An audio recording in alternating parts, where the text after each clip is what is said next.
Madame, Monsieur, bienvenue à ce journal. Merci de votre fidélité. À présent, les grands titres de l'actualité. Le Salon de l'architecture et du bâtiment reprend ses droits cette année. La 10e édition s'est ouverte ce matin sous le thème Architecture et renouvellement urbain. Dans le but de permettre aux entreprises de se prémunir contre les cyber-risques, l'assureur GNA Côte d'Ivoire propose une solution innovante. Vous en saurez davantage dans un instant. Le groupement interprofessionnel automobile, matériel et équipement a officiellement lancé la 2e édition du Salon de l'automobile d'Abidjan. Une rencontre qui se présente comme une plateforme essentielle pour promouvoir l'industrie automobile en Côte d'Ivoire et dans la sous-région. Et afin de venir au secours des victimes de violences basées sur le genre en Côte d'Ivoire, la Fondation Children of Africa a construit un centre d'accueil dénommé Safe Home. Les détails dans un court instant. Et c'est avec de l'architecture que nous ouvrons ce journal. La 10e édition du Salon de l'architecture et du bâtiment s'est ouverte ce vendredi 11 avril au Parc des Expositions. L'objectif de ce rendez-vous est de présenter les dernières innovations en matière d'architecture, d'urbanisme et de la construction. 5 jours, du 11 au 15 avril, des réflexions seront menées autour du thème central. Pierre Tebeu nous en donne des précisions. La Côte d'Ivoire connaît une urbanisation rapide avec un taux dépassant 50%. Abidjan seulement regroupe 20% de la population nationale. Si l'évolution des villes témoigne de leur vitalité, elle n'en demande pas moins d'être anticipée et maîtrisée. C'est la problématique centrale de la 10e édition du Salon de l'architecture et du bâtiment Archibat qui s'est ouverte ce vendredi 11 avril 2025 au Parc des Expositions d'Abidjan. Les architectes de Côte d'Ivoire et d'Afrique sont réunis pour penser à l'architecture et au renouvellement urbain de l'Afrique à travers Archibat 2025, un thème qui relève la préoccupation de toute une corporation. Le président de l'ordre a dressé ce jour le portrait du nouvel architecte et ses préoccupations. Les architectes ont la connaissance et toutes les capacités pour concevoir des espaces et des projets qui répondent aux défis du changement climatique, de l'urbanisation rapide et de l'accès équitable aux services essentiels. L'architecte ivoirien veut et doit être un pionnier dans la mise en œuvre des solutions innovantes, à la fois esthétiques et fonctionnelles, qui réconcilient tradition et modernité. Nous, architectes de Côte d'Ivoire, voulons de plus en plus nous positionner comme de véritables acteurs dans la redéfinition du paysage urbain ivoirien. Pour cette 10e édition, le ministre en charge de l'urbanisme a précisé que le renouvellement de nos villes ne signifie pas de les reconstruire, mais de les repenser. Mesdames, Messieurs, parler de renouvellement urbain aujourd'hui, c'est en réalité poser la question de l'avenir de nos villes. Non plus seulement en termes d'extension ou de densification, mais en termes de reconfiguration du tissu existant, d'adaptation au changement, de résilience face aux vulnérabilités sociales et environnementales. Pendant longtemps, les politiques d'aménagement ont privilégié la périphérie, les terrains vierges, les espaces ouverts ou à conquérir. Aujourd'hui, le cœur de la ville appelle lui aussi à être repensé. Le Parc des Expositions d'Abidjan donne depuis ce 11 avril une couleur aux allures architecturales modernes à travers des stands modulables. Du 11 au 15 avril 2025, le parc va vibrer au rythme d'une édition centrée sur l'architecture et renouvellement urbain, thème de ce rendez-vous 2025. De l'architecture à l'économie sociale. Le réseau ivoirien de l'économie sociale et solidaire a animé une conférence de presse le jeudi dernier au lendemain de l'adoption par le Conseil des ministres du projet de loi sur l'économie sociale et solidaire. Une avancée saluée par le REIS qui y voit une opportunité de structuration, de développement et d'attractivité, nous dit Konena Norgo. C'est un tournant majeur pour les acteurs de l'économie sociale et solidaire en Côte d'Ivoire. Le projet de loi adopté ce 9 avril 2025 offre désormais un cadre juridique aux coopératives associations, mutuelles et autres fondations, leur permettant de mieux capter les financements, notamment internationaux. Une loi qui ouvre donc un nouveau chapitre, plein d'opportunités et de perspectives, objet de cette conférence animée par le réseau ivoirien de l'économie sociale et solidaire, RIES, qui salue son adoption en Conseil des ministres. Donc ce projet de loi aujourd'hui représente une grande opportunité pour la Côte d'Ivoire. Elle vient ainsi pour créer un cadre juridique pour pouvoir mieux structurer, mieux organiser tout l'ensemble de l'écosystème et pouvoir vraiment faciliter toutes les initiatives qui sont portées, qui sont posées sur le terrain. Donc c'est vraiment un avantage pour nous. Au travers de ce projet de loi que nous espérons sera adopté par le Parlement, nous allons ainsi faciliter l'accès au financement de nos différents acteurs, des financements locaux, mais aussi des partenaires au financement qui sont à l'international, mais qui seront incités à pouvoir venir investir dans toutes les initiatives qui sont portées par nos différentes organisations. Créé en 2006, le RIES a contribué à l'élaboration de cette loi. Il entend poursuivre ses actions de sensibilisation afin d'impliquer davantage les populations. Nous avons déjà commencé par l'organisation des ateliers de formation, des ateliers de sensibilisation. Nous poursuivrons ces initiatives d'ateliers pour les former et les sensibiliser sur ce projet de loi. Ce projet de loi qui est leur projet de loi parce que ce sont ces acteurs-là qui ont contribué, comme je l'ai signifié, avec Madame la ministre de la Solidarité, à l'élaboration de ce projet. L'adoption de cette loi marque un pas décisif pour l'économie sociale en Côte d'Ivoire. Prochaine étape, sa présentation aux parlementaires en vue de son adoption définitive, et ce, avant sa mise en œuvre effective au service des populations. Autre information, se digitaliser, c'est aussi s'exposer à des attaques numériques. Dans le but de permettre aux entreprises de se prémunir contre ces cyber-risques, l'assureur GNA Côte d'Ivoire propose une solution innovante. Conçue avec son partenaire AIG, cette solution dénommée Cyber Edge a été présentée au cours d'une conférence tenue le mercredi dernier. Walter Kofi était présent.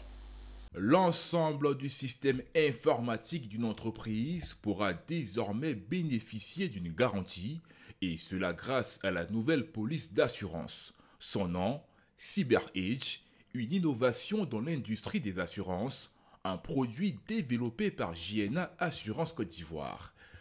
Son objectif, permettre aux entreprises de se prémunir contre les cyberattaques. Et le produit que GNA a mis en place, qu'on appelle Cyber Edge, a pour rôle de venir aider les entreprises à partager les risques qui peuvent survenir en cas d'attaque par des hackers, en cas de piratage, tout cela. Il y a des sinistres qui peuvent naître lorsque votre système est attaqué. Donc la solution apportée par GNA, c'est vraiment un ensemble, c'est vraiment complet, puisqu'il y a une belle partie de prévention, de formation de l'humain. Et ensuite, il y a la partie indemnisation. Parmi le public invité à s'imprégner de cette innovation, les acteurs du monde de la banque, pour qui cette police d'assurance tombe à point nommé. On a jugé bon de présenter ce produit-là, notamment aux établissements financiers, les banques. Donc c'est un sujet d'actualité. Aujourd'hui, vous pouvez souscrire à cette police d'assurance-là et vous avez un certain nombre de garanties, un certain nombre d'accompagnements en cas de sinistre. On sait aujourd'hui que la protection des données est un enjeu très important pour les entreprises, quelle que soit leur taille.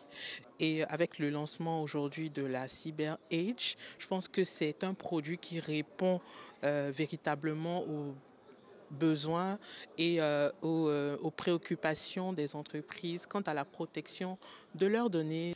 Créé en 2007 par des opérateurs économiques locaux, Nouvelle Génération d'Assurance est une compagnie d'assurance non-vie qui se veut être un canal de développement économique et met en avant tout ce qui peut contribuer au bien-être de ses assurés. Qu'en est-il de l'industrie de l'automobile? Le groupement interprofessionnel automobile, matériel et équipement a officiellement lancé la 2e édition du Salon de l'automobile d'Abidjan le jeudi 10 avril dernier.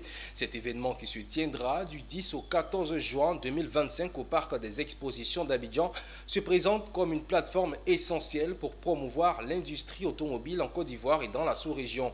Le thème choisi est l'industrie de l'automobile, levier de croissance solidaire solidaire au service du développement durable de la Côte d'Ivoire. Michel Brou.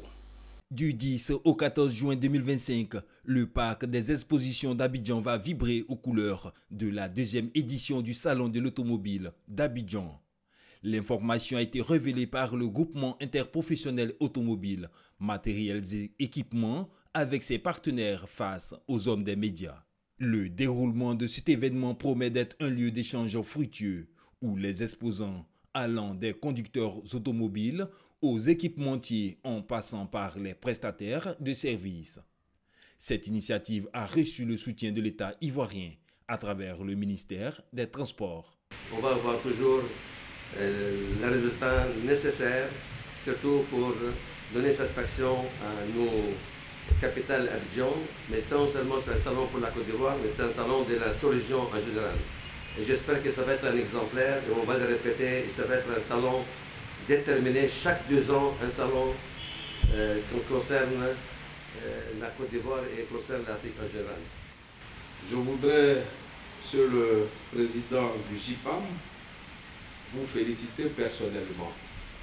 Cela fait quelques années que nous travaillons ensemble et je loue votre engagement, votre détermination à faire avancer le secteur de l'automobile en Côte d'Ivoire. Je voudrais donc vous rassurer que le gouvernement se tiendra à votre côté pour cette deuxième édition du Salon de l'automobile. Le Salon de l'automobile d'Abidjan 2025 s'annonce comme un rendez-vous pour tous les acteurs du secteur automobile. En mettant l'accent sur le développement durable et la solidarité, cet événement reflète les aspirations d'une Côte d'Ivoire en pleine croissance tournée vers l'avenir. Dans le but de lutter contre la vie chère et de faire la promotion de la farine locale, la Fédération interprofessionnelle des patrons de boulangerie et pâtisserie de Côte d'Ivoire a organisé une rencontre citoyenne et économique. Il s'est agi pour la fêtière d'annoncer le lancement de la caravane promotionnelle « Consommons le pain de chez nous ». Cette caravane sera lancée le 14 juin 2025 et aura pour but de valoriser la production locale de pain à base de farine nationale tels que le maïs et le manioc. Compte rendu, Zabou Philippe. Le secteur de la boulangerie en Côte d'Ivoire, c'est 2000 enseignes, un marché de 100 milliards de francs CFA et 6 millions de pains consommés quotidiennement. Face à son importance économique, les décisions doivent être bien réfléchies. C'est pourquoi l'interprofession des boulangers-pâtissiers a collaboré avec le ministère du Commerce, la Chambre de commerce et d'industrie, la FIPME, une experte scientifique et une association de consommateurs pour lancer la caravane promotionnelle « Consommons le pain chez nous ». Alors la cérémonie qui nous réunit ce soir, c'est le lancement de la caravane « Consommons le pain de chez nous ». C'est une caravane qui fait la promotion des produits locaux panifiables, c'est-à-dire le manioc, la farine, le maïs, le riz, écrasé en farine et qui va être incorporé à la farine de blé pour produire un pain de type nouveau que nous appelons le pain de chez nous.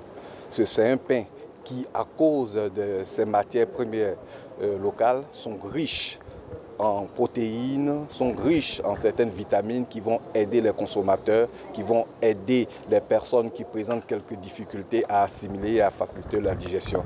Alors c'est un projet qui va s'étendre sur toute la Côte d'Ivoire, notamment sur 12 grandes villes de la Côte d'Ivoire, où la fédération va déplacer du matériel de boulangerie pour produire du pain sur site, pour former les boulangers, pour sensibiliser la population, pour emmener les décideurs politiques à encourager la production de farine locale dans leur localité et pour permettre une économie d'échelle dans le secteur de la boulangerie.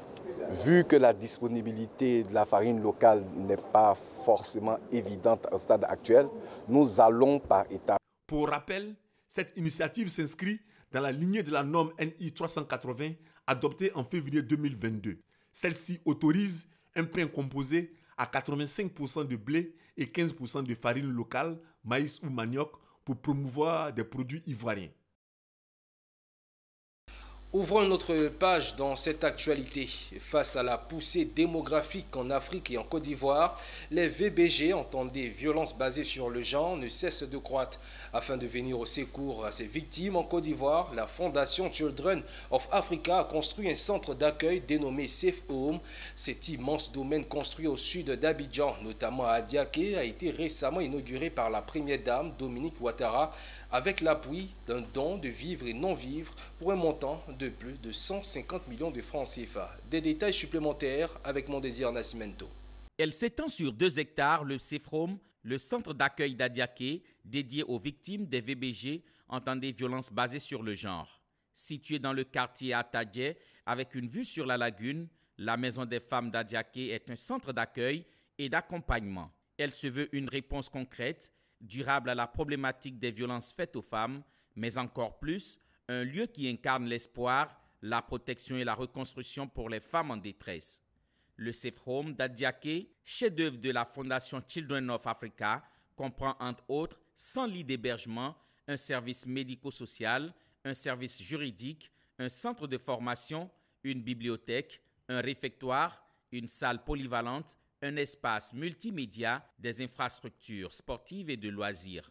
Dominique Ouattara, première dame de Côte d'Ivoire, par ailleurs dépositaire de l'ONG Children of Africa, en inaugurant ce centre financé grâce aux dons récoltés lors du 8e dîner gala de la Fondation, a souligné qu'il s'inscrit dans la continuité des actions sociales menées en faveur des femmes et des enfants vulnérables. Aujourd'hui, nous inaugurons la Maison des femmes, Safe Home d'Adiaké, qui vient renforcer nos actions dans le secteur social en garantissant aux femmes en difficulté non seulement un refuge, mais un tremplin vers un avenir meilleur.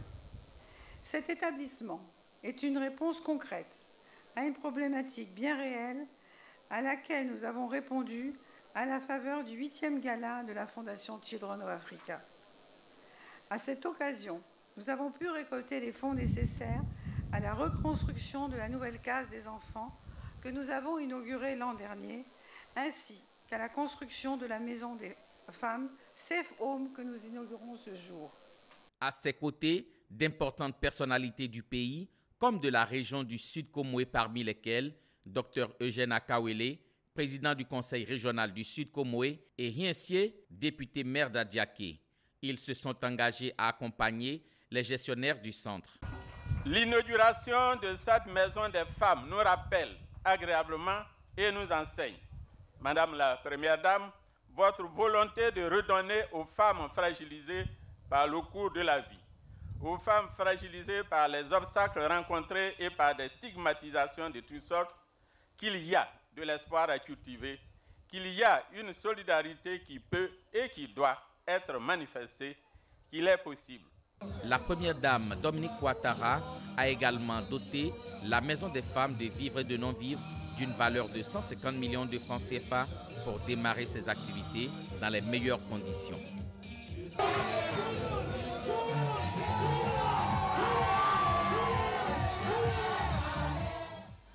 Et dans l'enseignement supérieur, l'université Nangui-Abrogwa d'Abobo Adjamé a procédé récemment à une visite dans la société agro-pastorale de Kétin, située à Bonaouin dans la sous-préfecture de BQF1.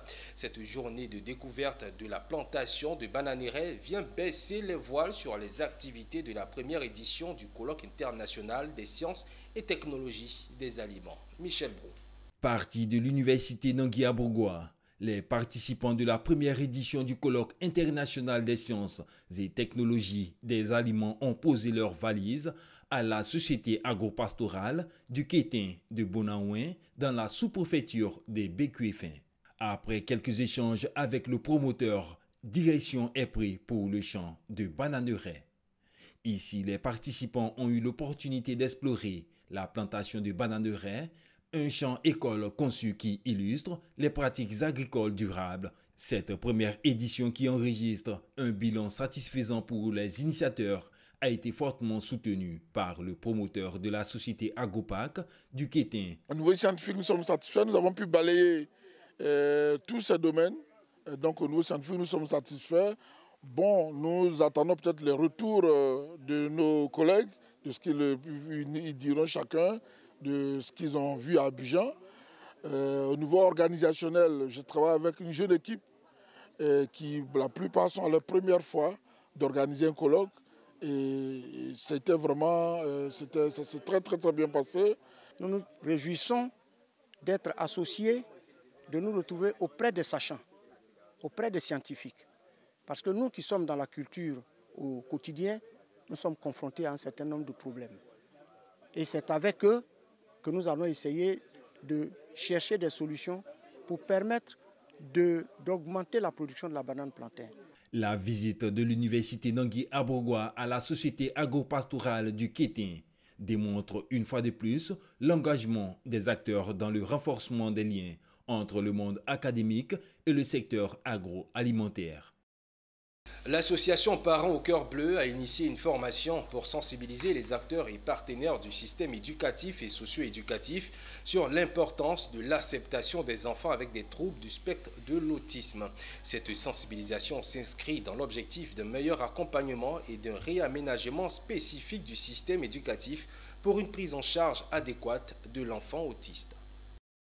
Promouvoir l'acceptation et la scolarisation des enfants autistes. Tel est l'objectif principal de cette formation organisée par l'ONG Parents au Cœur Bleu. Il s'agit d'une formation sur les troubles du spectre de l'autisme. Cette formation va notamment permettre de donner une chance aux enfants en informant et formant un peu plus le corps enseignant sur les questions de l'autisme et aussi sur des méthodes pour faciliter le processus d'inclusion scolaire.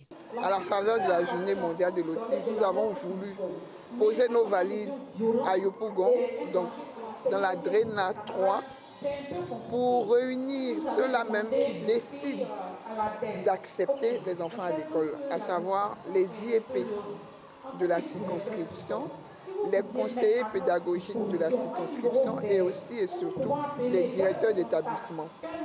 Donc cette activité a deux caractères. Déjà sensibiliser le corps enseignant. Et ensuite, le MENA va apporter des réponses aux questions des enseignants présents. Mais enfin, dire que nous, parents d'enfants autistes, nous sommes engagés pour donner de l'espoir à nos familles. L'objectif, c'est de dire aux enseignants que ces enfants-là, ils ont en eux des potentiels qu'il faut qu'on cherche à découvrir. Et pour qu'on puisse découvrir ces potentiels, c'est de donner une chance à ces enfants-là de fréquenter également les écoles ordinaires. L'ONG Parents au Cœur Bleu est un réseau de parents d'enfants autistes qui a pour but de sensibiliser et d'éveiller les consciences sur l'autisme. Et un mot sur l'actualité dans le secteur de l'éducation. Les enseignants de Côte d'Ivoire ont suspendu le jeudi 10 avril leur mot d'ordre de grève. Une décision qui survient après la tenue de l'Assemblée générale par les syndicats. Plusieurs résolutions ont été prises au cours de cette Assemblée générale, dont la libération sans condition des enseignants incarcérés. Ce jeudi, les représentants des syndicats sont allés remettre les résolutions des travaux au ministre d'État, Anne Désiré Oloto. Les cours ont donc repris ce vendredi sur l'ensemble du territoire national. Suivons un extrait de leurs propos. Au cours de l'Assemblée générale, nous avons fait présenter la situation.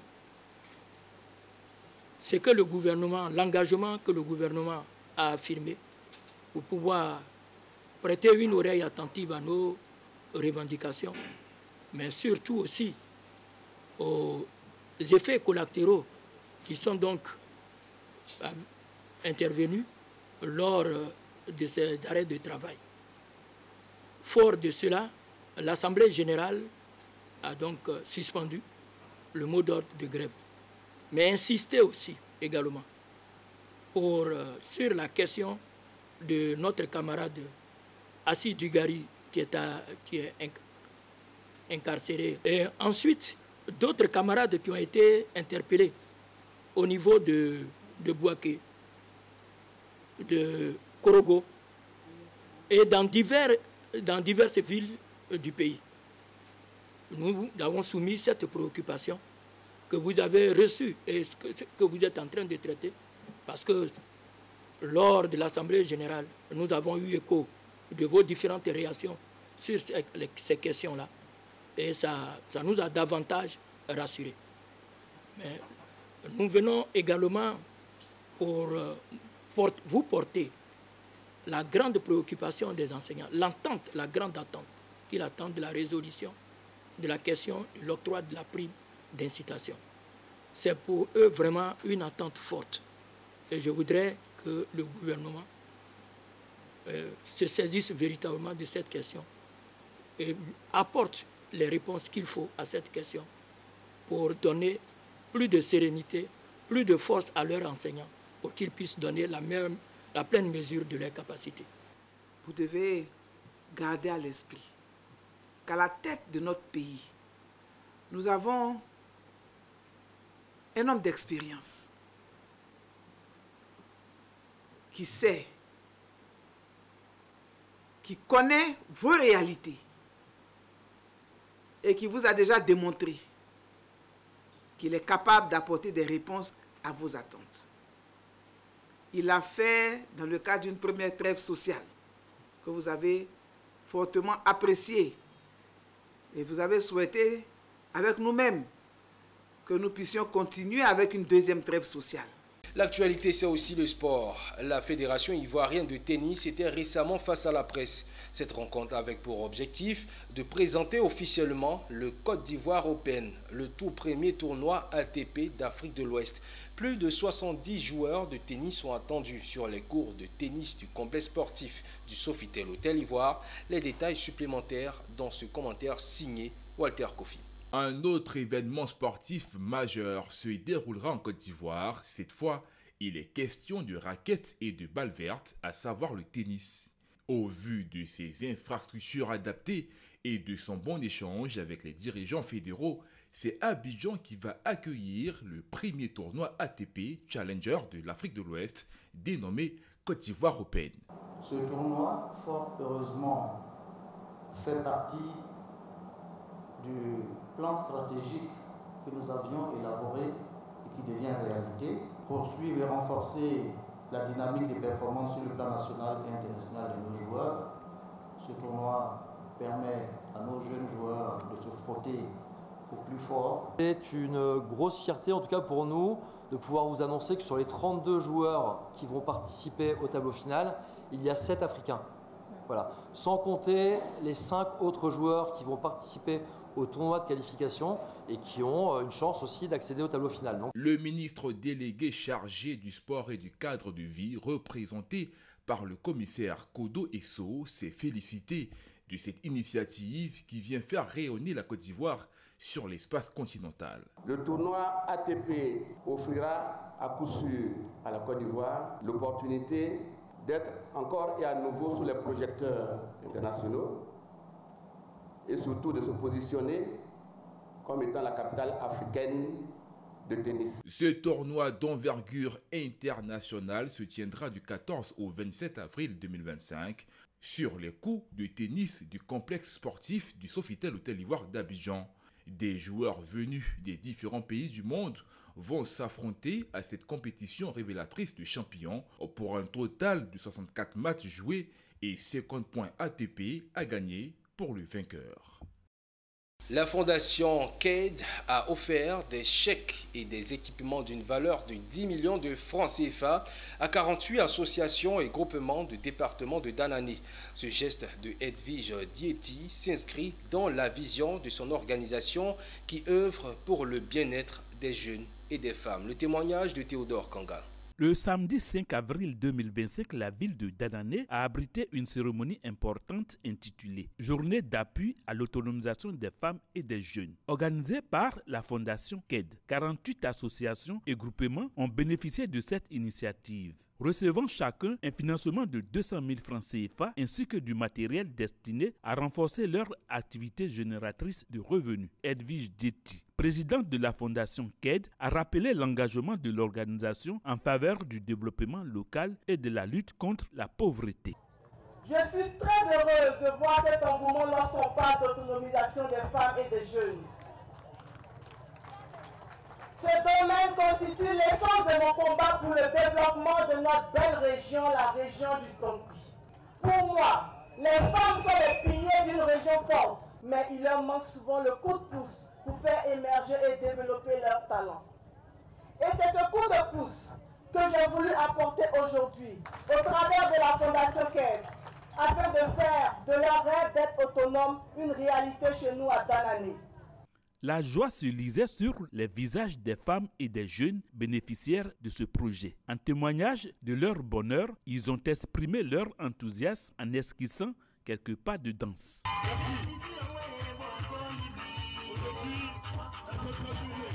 Les mots me manquent pour traduire notre joie et notre gratitude à cette dynamique dame, Edwige Djeti, pour ce bonheur qu'elle répand sur nous à chaque fois.